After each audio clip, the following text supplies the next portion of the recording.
दोन शिवसेना भिडल्या, पोलिसांनी मध्यस्थी करत वाद सोडवला।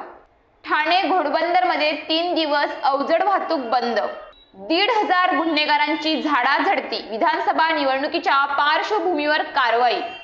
राहुल गांधी यांना 2 डिसेंबर रोजी न्यायालयात हजर राहण्याचे आदेश, तो कोळीवाड्याचा मतदानावर बहिष्कारचा निर्णय। अनिल देशमुखांनी स्वतःवर हल्ला करून घेतला, भाजप आमदाराचा गंभीर आरोप।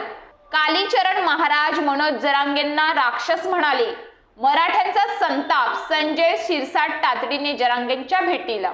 नाशिक पूर्व विधानसभा मतदारसंघात भाजप आणि शरद पवार गटातील कार्यकर्त्यांमध्ये वाद, एका मतासाठी मतदारांना 1,500 रुपये, छत्रपती संभाजीनगरमधील धक्कादायक प्रकार। शरद पवार गटाच्या रमेश कदमांना धमकी, बाबा सिद्दीकीप्रमाणे माझी हत्या करण्याचा डाव, पोलिसात तक्रार दाखल।